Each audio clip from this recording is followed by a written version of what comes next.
부터 27절입니다. 읽습니다. 수일 후에 아그리빠 왕과 버니게가 베스도에게 문안하러 가이사라에 와서 여러 날을 있더니 베스도가 바울의 일로 왕에게 고하여 이르되 벨릭스가 한 사람을 구류하여 두었는데 내가 예루살렘에 있을 때에 유대인의 대장들과 장로들이 그를 고소하여 정죄하기를 청하기에 내가 대답하되 무릇 피고가 원고들 앞에서 고소 사건에 대하여 변명할 기회가 있기 전에 내주는 것은 로마 사람의 법이 아니라 하였노라.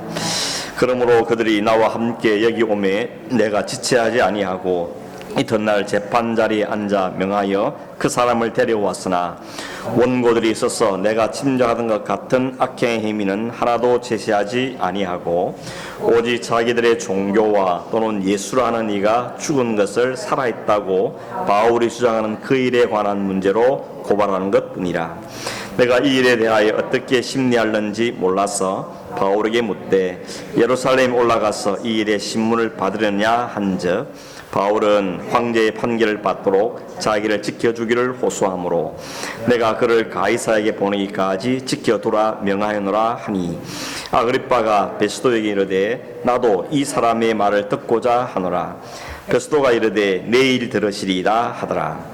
이튿날 아그리빠와 베니게가 크게 위험을 갖추고 와서 천부장들과 시중에 높은 사람들과 함께 접견 장소에 들어오고 베스도의 명으로 바울을 데려오니 베스도가 말하되 아그리빠 왕과 여기 같이 있는 여러분이여 당신들이 보는 이 사람은 유대의 모든 무리가 크게 외치되 살려두지 못할 사람이라고 하여 예루살렘에서와 여기서도 내게 청원하였으나 내가 살피건대 죽일 죄를 범한 일이 없더이다.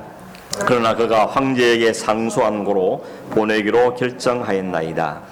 그에 대하여 황제께 확실한 사실을 알을 것이 없으므로 신문한 후 상소할 자료가 있을까 하여 당신들 앞 특히 아그리빠 왕 당신 앞에 그를 내세웠나이다.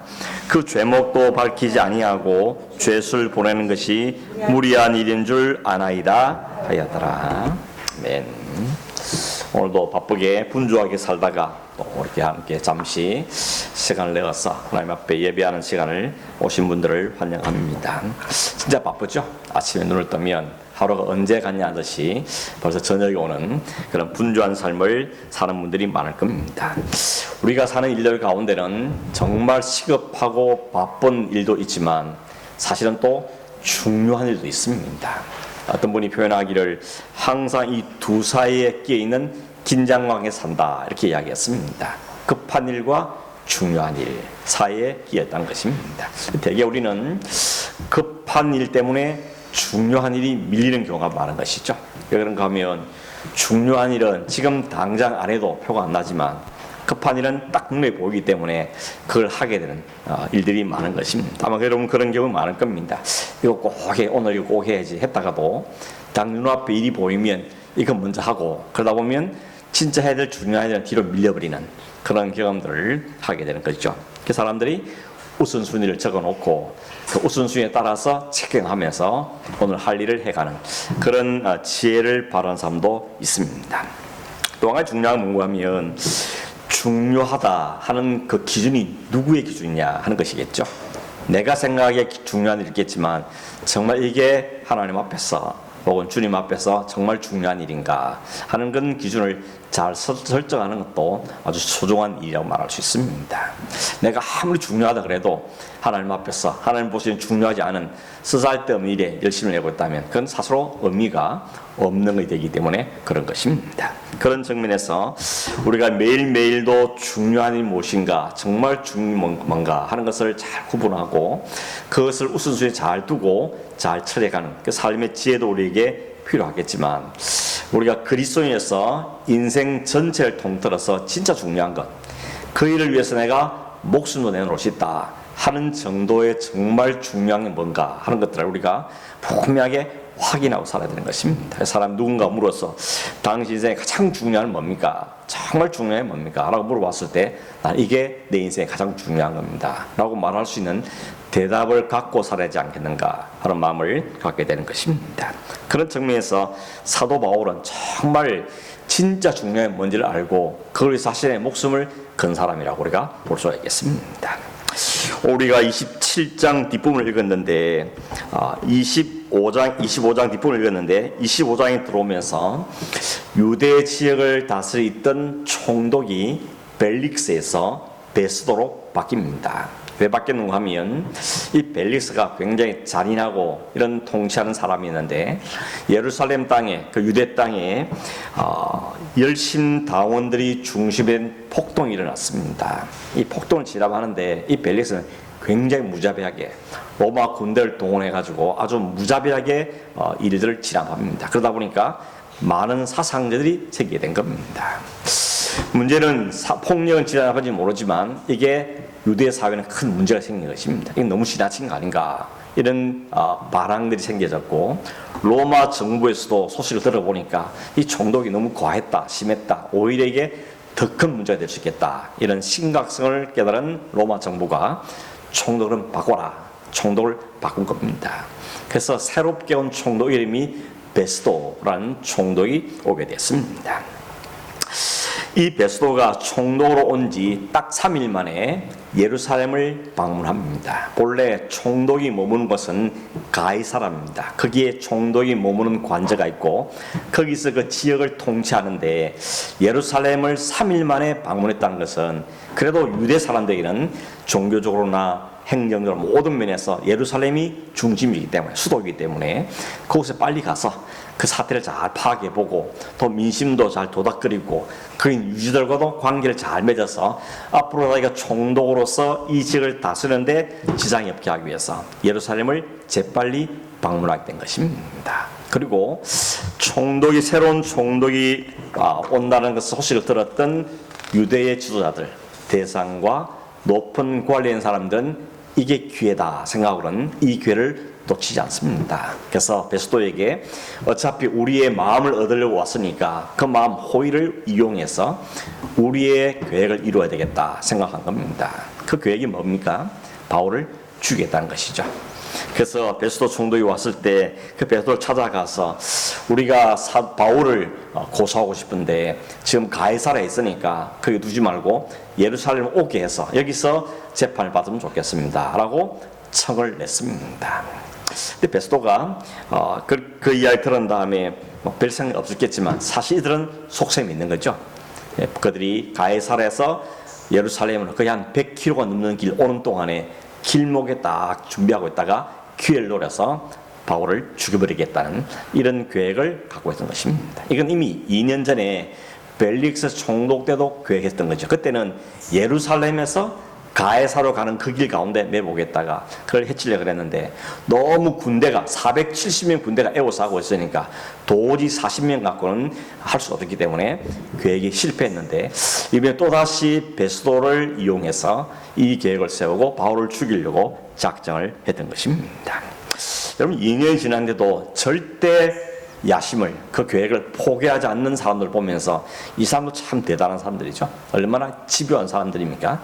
자기 목표를 이루기 위해서는 항상 기회를 노리고 있다가 기회가 오기만 하면 호심탐탐 기회를 이용해서 자신의 목적을 이루는 이런 야심찬 그런 열정을 가진 사람들이라고 말할 수 있는 것입니다. 여러분 사탄이 얼마나 열심인지 아십니까? 사탄도 쉬지 않습니다. 항상 기회를 보고 있습니다. 그는 믿지 않은 사람들은 내버려 두지만 믿음을 가진 사람들은 사탄은 항상 기회를 보고 있습니다. 어떻게 하면 저를 잡아뜨릴까? 어떻게 하면 저를 신앙 떨어뜨릴까? 항상 기회를 노리고 있습니다.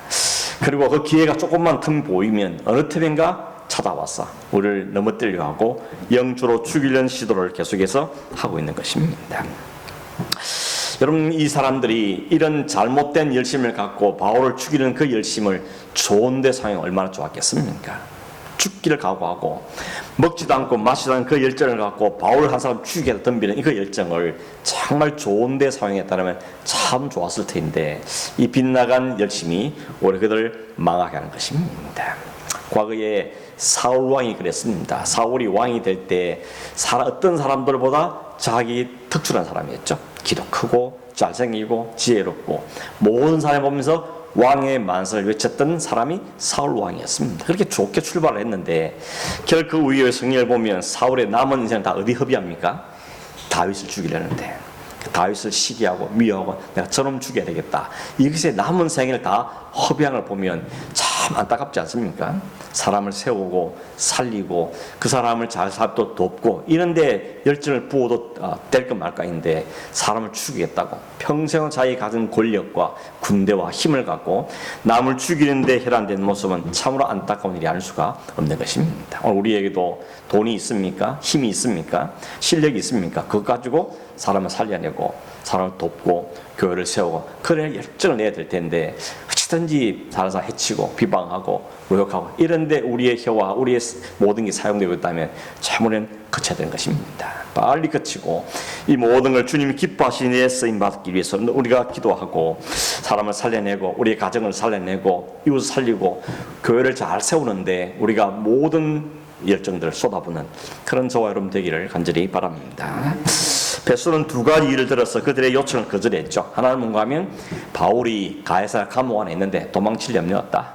거기 있는 게 안전하다라고 이야기하고 두 번째는 내가 지금 예루살렘에 와 있지만 여기 오래 안 머문다. 며칠 있으면 다시 가이사랴로 갈 것이고 거기에 총독의 관저고 재판이 있기 때문에 만약에 고발할 일이 있으면 너희가 가이사랴로 와라. 그러면 내가 재판을 열어주고 충분히 시간을 줄 테니까 그때 와서 고발을 하라 하는 두 가지 일을 갖고 그들의 말을 들어주지 않습니다. 그래서 그들의 계획은 실패로 돌아가게 되고 마시죠.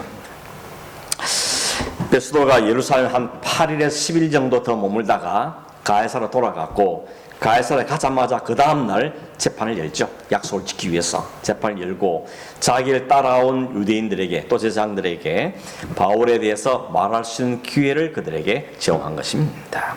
그들이 온갖 여러 가지 이유를 들면서 저 사람은 죽여야 될 사람이다. 저 사람은 죽음 마땅한 사람이다. 라고 고발과 고소를 하고 증거를 내세웁니다. 근데 아무리 봐도 베스도가 아무리 들어봐도 저건 그냥 자기들 종교 문제지 이게 무슨 로마 법을 어겼거나 로마의 반역을 일으켰거나 그런 건 아무 티끌을 찾을 수 없으니까 아무리 로마 법을 갖다 대도 이 사람은 죽일 수가 없다는 것을 베스도가 알게 된 것입니다. 그렇다면 풀어줘야 되죠. 그런데 풀을 수 없었던 이유는 그가 가이사에게 호소했기 때문에 그렇습니다. 베스도가 뭐라 했는가 하면 너 여기서 재판 받는 말고 예루살렘 가서 재판 받을래? 라고 물었더니 바울은 이미 그 속셈이 뭔지를 알기 때문에 가지 않겠다. 나는 가이사에게 로마 황제에서 내가 로마 시민권이기 때문에 그 시민권자의 당연한 특권이 권리인 로마 황제에 가서 재판을 받겠다라고 호소를 하게 된 거죠. 그러니 베스도가 자기 입장에서도 어찌 유대인의 환심을 좀 얻어보려고 예루살렘 보내볼까 생각하다가 그것도 실패하고 마는 것입니다. 그래서 그는 그냥 가둬두고 있습니다. 그리고 이 바울을 그가 호소했기 때문에 로마로 보내야 되는 게 당연한 이치인 거죠. 근데 보내려면 뭔가 분명한 뚜렷한 죄목이 있어야지 보낼 테인데 아무래도 제목이 없으니까 베스도 입장에서는 상당히 고민이 되는 것입니다. 로마 정부에서 야 죄도 없는데 뚜렷한 증거도 없는데 왜 보냈냐 이렇게 하면 할 말이 없으니까 이 바울에게 어울릴 만한 그에게 쓰일 만한 죄목을 찾기 위해 골똘하게 고민을 하고 있는 베스도에게 아그리빠 왕이 찾아온 겁니다. 오늘 성경 13절에 보면 아그리빠 왕이 베니게와 함께 베스도에게 문안하러 왔다고 이야기합니다. 문안이라는 것은 인사하러 온 거죠. 아그리빠 왕이 왜 베스도에게 문안하러 왔는가 하면 이 사람들의 둘의 관계가 어떤 관계가 하면 한 사람은 왕이고 한 사람은 총독입니다. 이 둘의 관계가 어떤 관계인가 하면 로마가 온 지역을 다스리고 정복한 다음에 그 지역을 다스리는 원칙이 뭔가 하면 그 지역에 그 유대 지역에 유력한 사람을 세워서 그 사람을 분봉왕이라고 지역 왕으로 세워서 행정은 그 사람이 통치하게 합니다. 그렇게 하고 그러나 세금을 내는 문제와 치안을 관리하는 문제는 로마에서 파견한 총독이 그 지역을 관리하는 것이 로마의 정책이었습니다. 이게 이원화시킨 거죠. 정책은 정치적인 면, 행정적인 면에는 너희가 알아서 해라. 너희들이 왕을 세워가지고 너희 사람이 우리가 임명하면 그 사람이 그 지역을 다스리라 하는 것이고 그러나 로마의 세력을 바친다든지 그 지역의 치안 이것은 군대가 그걸 하겠다. 그래서 총독을 보낸 것이죠. 이게 이원화된 그들의 정책이었던 것입니다. 그러니까 아그리빠 왕은 그 지역을 세움받은 분봉왕인 것이고, 이 베스도는 그 지역을 치안과 세금을 징수하기 위해서 보내받은 로마 관리인 것이죠. 로마 관리와 유대인의 왕이 서로 결탁을 해서 로마 황제에게 세금도 바치고 나를 평안하게 하는 이런 역할을 해서 서로 돕는 관계에 있었던 겁니다. 근데 베스도라는 총독이 새로 부임이 왔으니까 아그리빠가 문안차 와서 인사를 하게 되었다는 것입니다. 근데 베스도 입장에서는 아그리빠가 자기를 방문하게 굉장히 반가웠습니다. 왜냐하면 베스도는 로마 사람이니까 유대법이나 유대인들의 그 종교에 대해서는 잘 모르는 사람이죠. 근데 이 아그리빠 왕은 유대 종교의 전문가입니다. 그리고 유대지를 오랫동안 통치하던 왕이고 이 지역 출신이기 때문에 누구보다도 이 문제는 잘 아는 거죠. 그래서 베스도가 아그리빠 왕에게 자기가 이 일을 상세하게 설명한 다음에 그 사람이 조언을 구하게 된 겁니다. 내가 이 유대인들이 고발을 해서 이 사람 한 사람을 잡아두고 있고 조사해봤는데 아무리 봐도 내가 로마법으로서 이 사람의 죄를 발견하기 어렵다. 그러니 유대 종교의 전문가인 당신이 한번 판단해 보십시오 라고 제안을 한 거죠. 그랬더니 아그리빠 왕이 나도 그 사람을 한번 듣고 싶다 그랬더니 오늘은 말고 내일 하죠. 뭐 급한 일 뭐 있습니까? 그래서 내일 들으시죠. 그래서 다음날 재판이 열리게 되어진 것입니다. 한 가지 흥미로운 것은 이 아그리빠이 올 때 버니게라는 여자를 데려왔다 그랬습니다. 이 버니게는 누군가 하면 이 아그리빠 왕의 누이 동생입니다. 그러니까 오빠와 여동생 사이인 것이죠. 이 버니게라는 여자는 처음에는 너무너무 미모가 뛰어났다 그럽니다. 그래서 결혼을 시키는데 자기 삼촌, 그 삼촌에게 시집을 보냈더니 삼촌이 이미 벌써 죽어버려가지고 죽으니까 갈 데가 없어 오빠 집에 와 있어 머물렀습니다. 근데 오빠와 이 여동생 사이가 이상한 소문이 막 도니까 이 오빠가 그를 다시 시집을 보냅니다. 어디를 보는가 하면 길리기아의 왕에게 시집을 보냅니다. 근데 오래 못 살고 이혼하고 파혼을 하고 다시 오빠의 집으로 돌아올 것입니다. 남매지간인데 사랑한 사이가 되어버렸습니다. 이게 그 당시 로마의 이 성적인 타락과 부패상, 근친상간 이런 모습을 보여준 단적인 예라고 볼 수 있는 것입니다. 이 두 사람이 남매임에도 불구하고 사랑한 겉으로는 남매지만 실제로는 부부같이 이렇게 살고 있었습니다.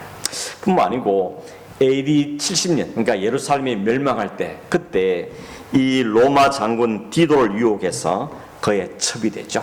그리고 나중에 디도가 로마 황제가 됩니다.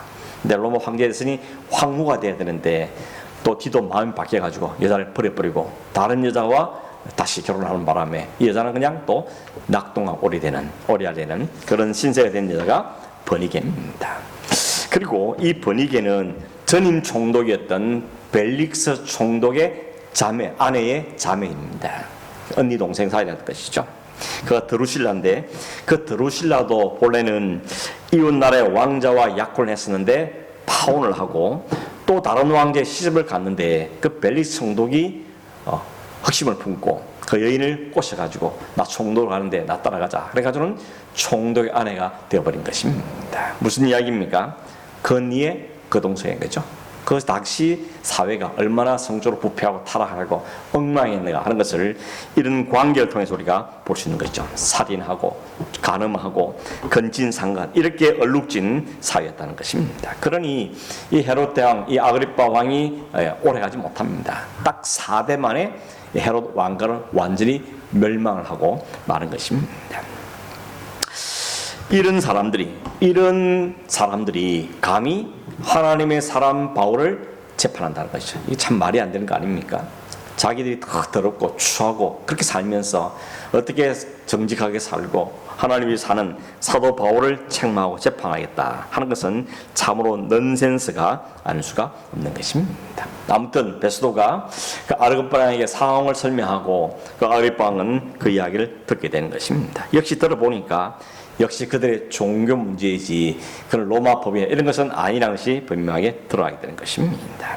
18절 19절에 보면 베스도가 뭐라고 하는가 하면 이들이 말하는 것은 예수라는 이가 죽었는데 살았다고 주장하는 그 바울의 주장을 그것이 때문에 고발당하는 것이라는 것을 알았다고 이야기합니다. 처음에 베스도가 뭔가 심각한 문제가 있나 싶어서 재판을 할 때 했다는 것입니다. 근데 하면 할수록 이 문제는 그런 다른 문제가 아니고 자기들의 신앙의 문제, 종교의 문제라는 것을 베스도가 알게 되었다는 것입니다. 그래서 베스도는 결국 어떻게 합니까? 별것 아닌 것 같고 나에 가져왔구나. 자기들 문제인데 자기들 해결하지. 자기들의 종교 문제는 자기 종교 재판이 있는데 왜 거기 해결하지 않고 여기 가져왔나. 이런 마음을 품게 되었다는 것입니다. 정말 로마를 반영했거나 그런 문제가 있었다면 아주 심각하게 처리하겠지만 그런 걸 아무 찾아볼 수 없으니 아그리파 왕도 마찬가지인 것입니다. 그저 광신도들이한테는 자기들 주장이 옳다고 말한 그 정도로 취급을 하게 된 것입니다. 아그리파 왕이 그에 대해서 듣고 싶다 했을 때 베스도가 오늘은 마시고요. 내일 들으시죠. 뭐가 급합니까? 이렇게 말하고 있는 거죠. 사실은 그날 밤을 새워 들어야 될 중요한 이해가 갖고 있는 게 사도 바울인 것입니다. 바울은 그날 밤을 새워서라도 자기가 있는 가장 소중한 것을 말할 준비해야 되는 사람인데 이들은 그저 나라 평안과 치안과 여기만 관심이 있지 진짜 중요한 인생의 생존이 달린 인생의 영생에 달린 것은 아무런 관심이 없다는 것을 우리에게 보여주는 것입니다. 오늘 세상도 마찬가지죠. 여러분 세상에 오늘 교회에 관심이 있습니까? 세상에 교회에 관심 가진다는 것은 교회 무슨 사고가 터지고 뭐 부정한 일이 벌이고 그러면 손가락 잡내는 관심이 있지 정말 교회 안에 있는 영생의 문제나 그리스도에 대해서는 관심이 없는 것입니다. 예수가 부활했건 말건 그들은 아무 관심이 없습니다. 언제 재림하든 말든 관심이 없습니다. 그 세상의 관심은 오로지 눈앞에 있는 현실의 문제죠. 당장 뭘 먹고 사는가, 어떻게 사업을 하는가, 어떻게 성공할 것인가, 어떻게 잘 될 것인가 이런 현실의 문제에 관심이 있지 영적 문제, 신앙의 문제, 하나님의 문제 그런 게 대해서는 전혀 무관심한 것이 오늘의 세상의 모습인 것입니다.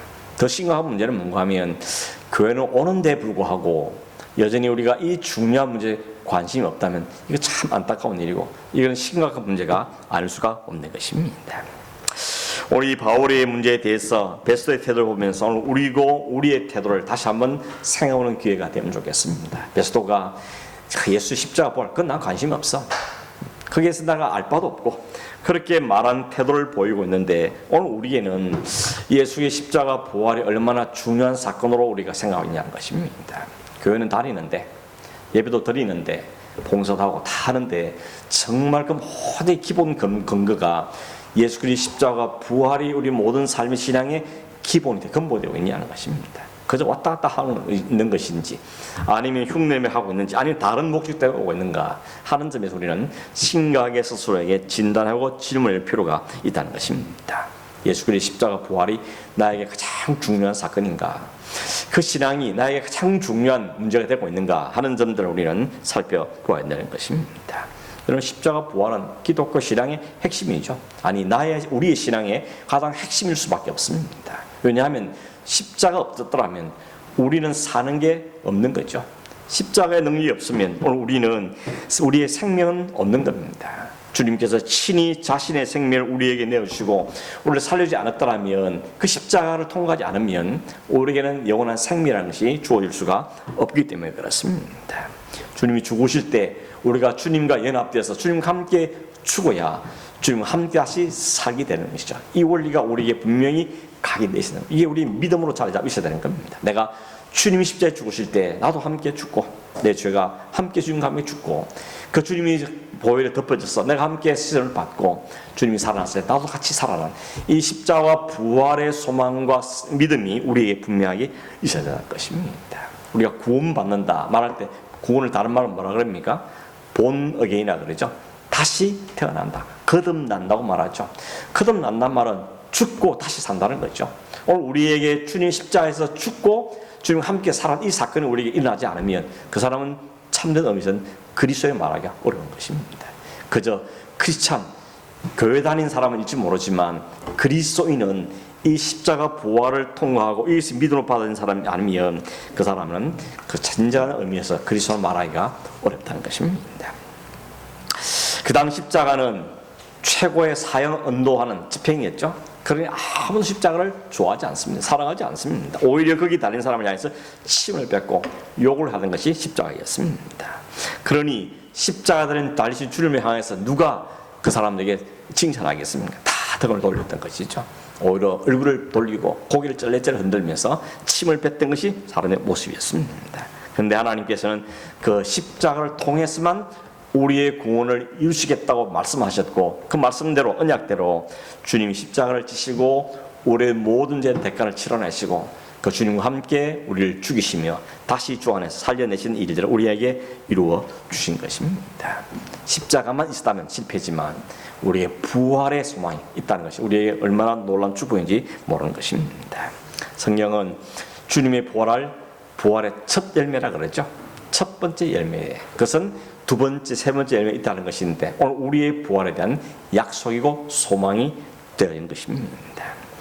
그렇기 때문에 십자가 부활이 없으면 예수 그리스도에서 그 부활이 우리에게 소망이 아니고 우리의 감사가 아니라면 우리 신앙 다시 한번 되짚어 보아야 될 그런 모습이라고 말할 수가 있는 것입니다. 사도 바울은 예수 그리스도 십자가 부활을 경험하고 나서 인생이 완전히 바뀌죠. 이제 그 십자가 부활을 증거하는데 자기의 목숨을 내어놓습니다. 진짜 십자가 부활을 경험하고 나면 우리의 삶의 태도와 우리의 삶의 방향이 달라지는 것입니다. 비록 우리가 연약하기 때문에 완벽히 살아내지 못하지만 적어도 방향은 설정되는 거죠. 내가 이 십자가 부활의 능력을 갖고 살겠다.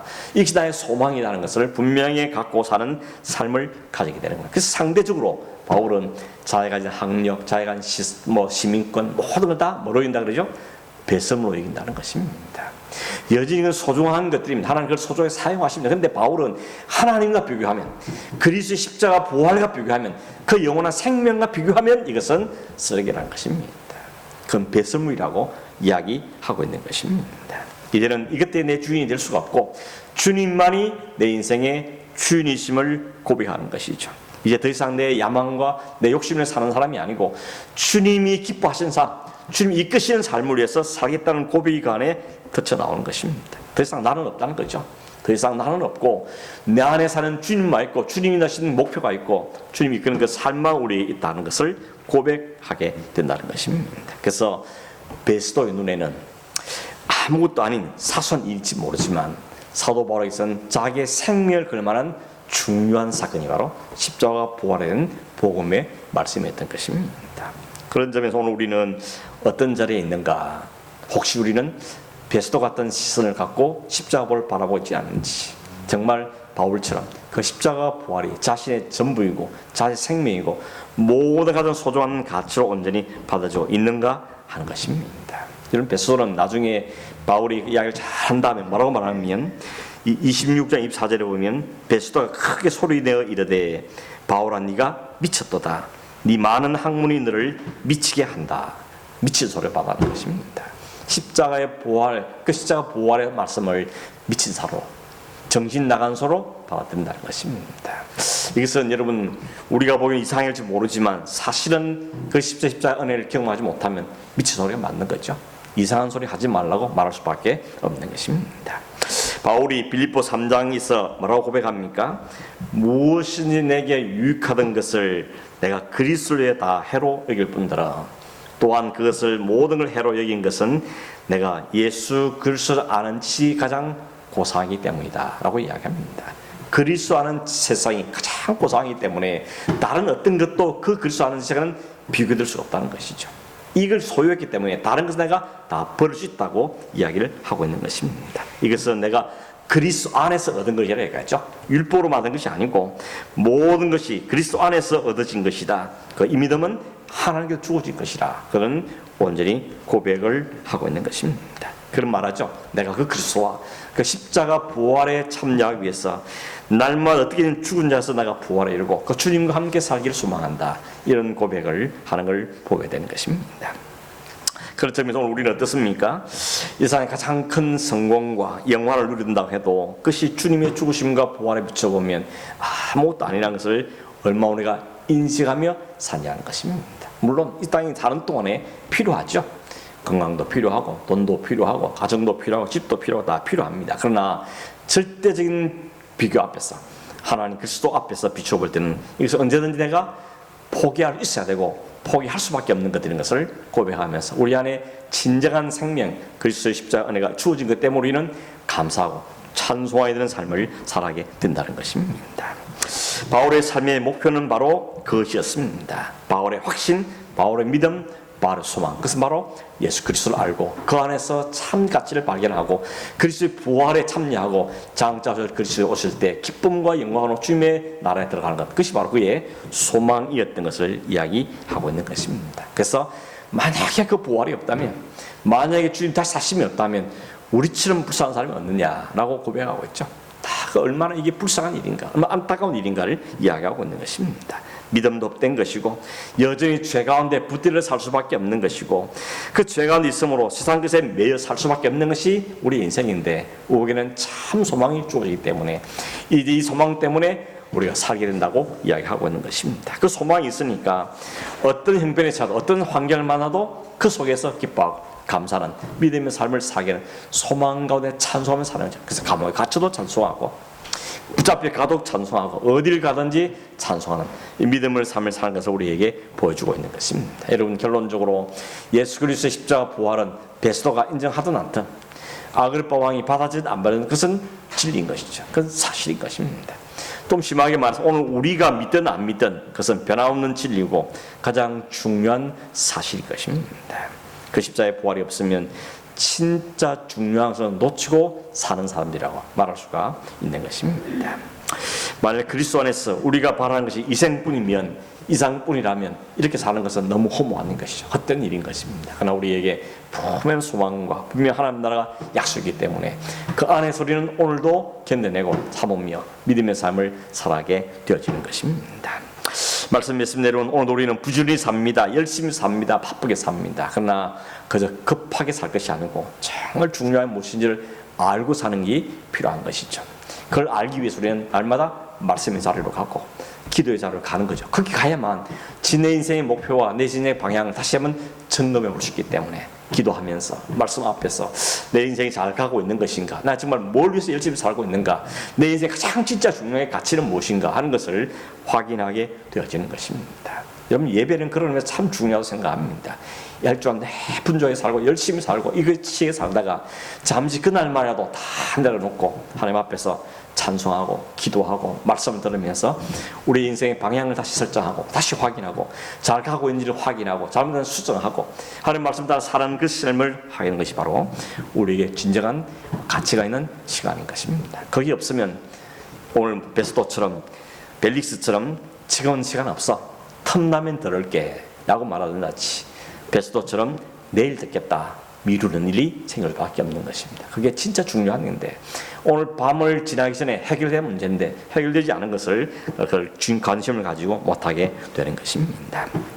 오늘 여러분, 이 예수의 십자가 부활의 은혜가 그 소망이 오늘 우리의 가장 소중한 것으로 인정되고 이게 믿어지고 우리의 확신이 되어지고 감사와 찬송이 있는 삶을 살아가는 우리 모두 되기를 바라고, 우리 가족들 가운데 또 우리 주변의 사람들 가운데 아직도 이 분명한 가치 철학중을 알지 못한 자들 하나님 깨우쳐 주십시오. 알게 해주십시오.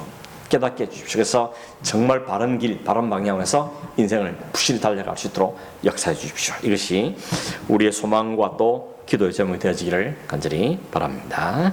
기도하겠습니다. 고마우신 하나님 아버지, 이 밤에 다시 한번 잠시 우리의 모든 걸 내려놓고 하나님 말씀 앞에서